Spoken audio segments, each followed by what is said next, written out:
Hello மக்களே, கார்த்தி ரேவதி செம இன்ட்ரெஸ்டிங்காக போயிட்டுருக்கு. சந்திரகலாவை நம்ம சாமுண்டேஸ்வர் கிட்ட வந்து இத்தனை நாள் ஆன பிறவும் இந்த கார்த்தி ஒன்றை ஏமாத்திட்டு இருக்கானா, பேசாமல் நம்மளும் அதே மாதிரி செய்ய ஆரம்பிச்சிட வேண்டியதான்னு சொல்லிட்டு மாலைக்குள்ளே தாலி செயினை மறைச்சி வைக்கிறாங்க. அதே சமயத்தில் மருது வந்து நம்ம ரேவதியோட கழுத்தில் அந்த மாலை மாற்றுற மாதிரி ஒரு ஃபங்க்ஷனை ரெடி பண்ணுறாங்க. எது எப்படியோ இதை தெரிஞ்சுக்கிட்டு நம்ம கார்த்தி செம மாதம் வந்து கடைசி நேரத்தில் நம்ம ரேவதியோட கழுத்தில் அந்த மாலையை போட்டு தாலி கட்ட போகிறாங்கன்னே சொல்லலாம். அதே சமயத்தில் நம்ம ரேவதிக்கு கார்த்தி தான் தன்னோட கணவர் அப்படிங்கிற ஒரு விஷயம் கூடிய சீக்கிரமாக தெரிய வரப்போகுது. வீடியோக்குள்ளே போகிறக்கு முன்னாடி நம்ம சேனலுக்கு சப்ஸ்கிரைப் பண்ணிடுங்க. அப்படியே பக்கத்தில் இருக்க பெல் ஐக்கனை கிளிக் பண்ணிடுங்க. அப்போ தான் நான் போடுற வீடியோலாம் உங்களுக்கு நோட்டிஃபிகேஷனாக வரும். நம்ம கார்த்தியும் ரேவதி வெயிட் பண்ணிட்டு இருக்கிறத கவனிச்ச உடனே, சரி நான் ஆஃபீஸ் தானே போகிறேன், உங்களை ட்ராப் பண்ணிடுறேன் வாங்க அப்படின்னு சொல்லிட்டு கூப்பிடும்போது நம்ம ரேவதியும் கார்த்தியோட காரில் கிளம்புறதுக்கு தயாராகிட்டு இருக்காங்க. அப்படி இருக்கும்போது நம்ம ரேவதி கார்த்தியோட கையில் இருக்கக்கூடிய மோதிரத்தை கவனிச்சிட்றாங்க. என்னது இது, இதை பார்க்கும்போது என்கேஜ்மெண்ட்ல நம்ம மாத்திர மோதிரம் மாதிரி இருக்குதே, என்ன பண்றது? அப்ப நம்ம சந்தேகப்பட்டது எல்லாமே சரியா தான் இருக்கா? என்கேஜ்மெண்ட் மோதிரத்தை யாரு போட்டிருப்பா? இந்த எம்டி சார் தான் நமக்கு போட்டிருப்பாங்களா அப்படிங்கிற மாதிரி ஒரு சந்தேகத்திலேயே இருந்துட்டு இருக்காங்க. ஆனா சரி நம்ம கேட்போமா, ஆனா கேட்டா ஏதாவது பிரச்சனை ஆகுமா? ஒரு சமயம் அது நிஜமாவே எம்டி சாரோட வேறொரு மோதிரமா இருந்தா நமக்கு கேட்டு ரொம்ப அசிங்கப்பட்டுரும். எதுக்குமே நம்ம கொஞ்சம் அமைதியாவே இருப்போம்னு சொல்லிட்டு கொஞ்சம் குழப்பத்தோட இருக்கிறத கவனிச்ச நம்ம கார்த்தியும், என்னாச்சு ரேவதி, நீங்க ஏதோ யோசனையில் இருக்கீங்க அப்படி கேட்கும்போது ரேவதியும், அப்படியெல்லாம் இல்லை சார், அது எப்படி எனக்கு பிடிச்சது எல்லாத்தையுமே நீங்க செய்துட்டு இருக்கீங்க அப்படி கேட்கும்போது நம்ம கார்த்தியும், என்ன சொல்றீங்க எனக்கு புரியலை அப்படின்னு கேட்கும்போது ரேவதியும், ஆமா எனக்கு என்ன பிடிக்கும்னு தெரிஞ்ச மாதிரியே எல்லா விஷயமே நீங்க செய்றீங்க. அன்னைக்கு வாங்கிட்டு வந்த சாரி கூட நல்லா இருந்துச்சு, அது எனக்கு ரொம்பவே பிடிச்ச மாதிரி இருந்துச்சு. நீங்கள் ஒவ்வொரு செயலும் பண்ணும்போது அது எல்லாமே எனக்கு பார்த்து பிடிச்ச மாதிரி செய்த மாதிரி இருக்குது அப்படி கேட்கும்போது நம்ம கார்த்தியும், இல்லை அன்னைக்கு வீட்டில் ஒரு விசேஷம் இருந்துச்சு, அப்போ வெறும் கையோட வரக்கூடாது அப்படி சொல்லிட்டு தான் அந்த சாரியை வாங்கிட்டு வந்தேன் அப்படி சொல்லும்போது நம்ம ரேவதியும் பயங்கர குழப்பத்தில் இருக்காங்க. எல்லாமே பார்த்து பார்த்து செய்கிறாங்க, ஏதோ ரொம்ப நாளாக பழகின மாதிரி எல்லாமே செய்கிறாங்களே அப்படின்னு சொல்லிட்டு ஒரு யோசனையிலே இருந்துட்டு இருக்காங்க. இன்னொரு சைடு பார்த்தீங்கன்னா, சந்திரகலாவும் நம்ம சாமுண்டேஸ்வரி கிட்ட வந்து அக்கா வீட்டில் என்னெல்லாம் நடந்துட்டு இருக்கு அப்படி சொல்லும்போது சாமுண்டேஸ்வரி பயங்கரமாக டென்ஷனில் இருக்காங்க.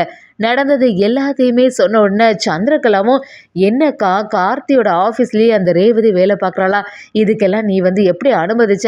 சரி நீ பண்ண பிளான் எல்லாமே சரியாக தான் இருக்குது, ஆனால் கூடிய சீக்கிரத்தில் மருதுக்கும் ரேவதிக்கும் மேரேஜை நடத்தி வச்சிடணும். அந்த ரேவதிக்கு மட்டும் பழைய ஞாபகங்கள் ஏதாவது வந்துச்சுன்னா அதுக்கப்புறமா பெரிய பிரச்சனை ஆகிடும் அப்படி சொல்லும்போது சாமுண்டேஸ்வரியும் சூரியகலாவும் சேர்ந்து, எத்தனை வாட்டி தான் சந்திரா எல்லா வேலைகளும் செய்கிறது, என்ன செய்தாலுமே கடைசி நேரத்தில் அந்த கார்த்தி வந்து சொதப்பிடுறான், எங்கனால என்ன பண்ணணும்னே புரிய மாட்டேங்குது அப்படி சொல்லும்போது சந்திரகலாவும், எதுக்குக்கா நீ தேவையில்லாமல் ஃபீல் பண்ணிட்டு இருக்க, அதான் நான் வந்துட்டேல, இனிமே இதெல்லாம் நான் பார்த்துக்க வேண்டியதான், அவனோட ரூட்லேயே போய் அவனை அடிச்சிடணும், நம்ம எதுக்கு ரேவதி மருதோட மேரேஜை தள்ளி போடணும் அப்படின்னு சொல்லிட்டு கேட்கும்போது நம்ம சாமுண்டேஸ்வரியும், ஏற்கனவே ரேவதி வந்து மேரேஜ் வேண்டாம் அப்படிங்கிற ஒரு முடிவில் தான் இருந்தா, நான் தான் நம்மளோட அத்தை பையன் தான் கார்த்தி, அவனை வந்து நீ மேரேஜ் பண்ணிக்கணும், அப்போ தான் ரெண்டு குடும்பமும் ஒன்று சேரும், மன்னிச்சு ஏற்றுக்கிட்டேன் அப்படின்னு சொல்லும்போது ரேவதியும், எனக்கு வந்து அவங்கள புரிஞ்சுக்கிறதுக்கு கொஞ்சம் மாதம் தரணும் அப்படின்னு சொல்லும்போது 6 மாதம் டைம் கொடுத்துட்டே தெரியாமல், ஆனால் இப்போ நடக்கிறது எல்லாம் பார்க்கும்போது எனக்கு ஏதோ பயமாக இருக்குது,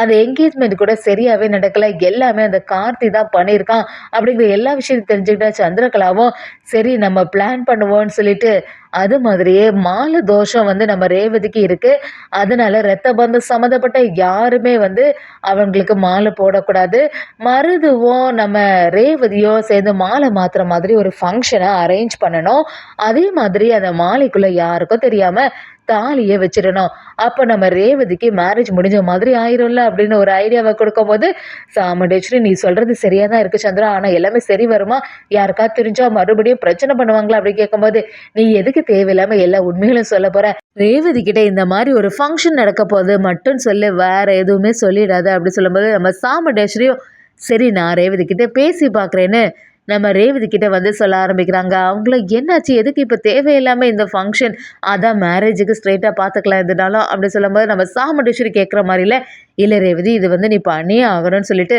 நம்ம ரேவதியை சம்மதிக்க வைக்கிறாங்க. இதை தெரிஞ்சுக்கிட்டு நம்ம ராஜராஜனை, எதுக்கு இந்த ஈஸ்வரி திடீர்னு ஒரு பிளான் போடுறா, அதுவும் இந்த சந்திரா வீட்டுக்குள்ளே வந்த பிறகு தான் இப்படி ஒரு செயல் நடக்குது மாப்பிள்ள, எனக்கு ஏதோ சந்தேகமாக இருக்குது அப்படி சொல்லிட்டு நம்ம மயில்வாகன்கிட்ட சொல்கிறாங்க.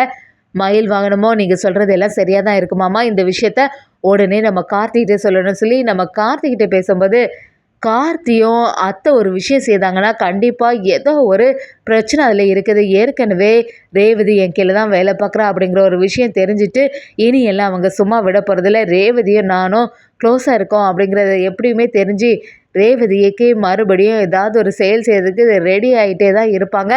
அது என்ன தான் இருக்கும் அப்படிங்கிறத கண்டுபிடிச்சு ஆகணும் சொல்லி நம்ம கார்த்தியும் அதுக்கான வேலைகளில் ஈடுபடுறாங்க. அதே சமயத்தில் சந்திரா, சூரியகலா எல்லாரும் சேர்ந்து மருதுகிட்ட இந்த விஷயத்த சொல்லும்போது, மருதுவும் நீங்கள் சொல்கிறது சரியாக தான் இருக்குது. என்கேஜ்மெண்ட் விஷயத்துலேயே பயங்கரமாக சொதப்பிட்டு இந்த வாட்டியெல்லாம் கார்த்தி வந்து ஜெயிக்காமல் நம்ம பார்த்துருவோம் சொல்லிட்டு மருது ரொம்பவே உறுதியாக இருக்காங்க. இன்னொரு சைடு பார்த்தீங்கன்னா நம்ம கார்த்தியும் அதிகாரிகள்கிட்ட நம்ம ரேவதிக்கு இப்படி ஆனதுக்கு காரணமான அந்த ஆட்களை பற்றி ஏதாவது உங்களுக்கு தெரிஞ்சுதா, அவங்க யாரோ சந்தேகப்பட்டு இருக்க அந்த ரெட் யார் அப்படிங்கிறது புரிஞ்சுது அப்படின்னு கேட்கும்போது, அதிகாரிகளும் இது வரைக்கும் நாங்கள் தேடிட்டு தான் இருக்கோம், ஆனால் அது உங்களை கண்டுபிடிச்ச மாதிரி இல்லை, கூடிய சீக்கிரத்தில் அவனை கண்டுபிடிச்சிடலாம் அப்படிங்கிற மாதிரி ஒரு நம்பிக்கை கொடுக்குறாங்க. என்னதான் இருந்தாலும் நம்ம ரேவதி இப்படி ஆனதுக்குள்ள அந்த காரணத்தை தெரிஞ்ச நம்ம கார்த்தியும் அதுக்கான ஹெட் யார் அப்படிங்கிறத தேடுதல் வேட்டைய ரொம்பவே தீவிரமா ஆரம்பிச்சுட்டாங்கன்னே சொல்லலாம். அதே சமயத்துல நம்ம சந்திரகலாவும் என்னக்கா ரேவதி சம்மதிச்சிடாதானே, உடனே அடுத்த நாளே நம்ம மாலை மாற்றக்கூடிய ஃபங்க்ஷனை வச்சிடலாம் அப்படின்னு சொல்லிட்டு அதுக்காக தயாராகிட்டே இருக்காங்க. மருதுவும் நம்ம சூரியகலா கிட்ட, சூர்யா இந்த வாட்டி வந்து விட்டு வைக்கிற மாதிரி இல்லை, நீ கண்டிப்பாக இதில் உதவணும், கார்த்தி வந்து இந்த வாட்டி தடுக்கவே கூடாது, கரெக்டான சமயத்தில் ஏதாவது வந்து சொதப்பிட போகிறா அப்படின்னு சொல்லும்போது நம்ம சூரியகலாவும் நீ சொல்கிறது எல்லாமே சரியாக தான் இருக்குது, நான் சொன்ன மாதிரி நீ செய்துடு, அப்போ தான் வந்து இந்த மேரேஜ் நல்லபடியாக நடக்கும், இந்த மேரேஜ் மட்டும் நல்லபடியாக நடந்துச்சுன்னா அந்த கார்த்தியை நம்ம ஈஸியாக பழி வாங்கிடலாம் அப்படிங்கிற மாதிரி சூரியகலாவும் நம்ம மருதுகிட்ட சொல்லி வைக்கிறாங்க. அது மாதிரியே நம்ம ரேவதிக்கும் மருதுக்கும் மாலை மாற்றக்கூடிய ஃபங்க்ஷன் நடந்துட்டுருக்கு. கார்த்தி அந்த இடத்துல வந்து செம மாதம் நிற்கிறாங்கன்னே சொல்லலாம். ராஜராஜனை கார்த்திட்டு வந்து வேணும்னு சொல்லி தான் நீங்கள் எதுவுமே தலையிடக்கூடாதுன்னு சொல்லிட்டு ரத்த பந்த உறவுகள் யாருமே வந்து மாலை மாற்றக்கூடாது, இல்லைன்னா ஒரு பெரிய தோஷம் ஆயிரும் அப்படின்னு சொல்லிட்டு வேணும்னு இந்த சாமுண்டேஸ்வரி சந்திராவும் சேர்ந்து இந்த மாதிரி ஒரு வேலையை செய்கிறாங்களோ அப்படின்னு கேட்கும்போது கார்த்தியும் ஒரு குழப்பத்திலே இருக்காங்க.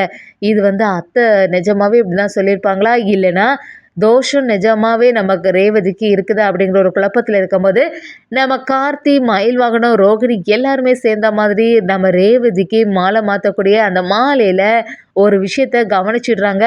இது வந்து சாதாரண மாலை மாதிரி இல்லையே, இதில் வந்து தாலி கெட்டிருக்க மாதிரி இருக்கே அப்படிங்கிறத புரிஞ்சுக்கிட்ட நம்ம ரோகிணியை மயில்வானத்துட்டு இந்த விஷயத்த சொல்லும்போது மயில்வானம் செம்ம மாதம் வந்து கார்த்திகிட்ட எல்லா தகவலும் சொல்லிடுறாங்க. கார்த்திக் இதை தெரிஞ்சுக்கிட்ட என்கேஜ்மெண்ட் மோதிரத்தையே மாற்றிட்டாங்க.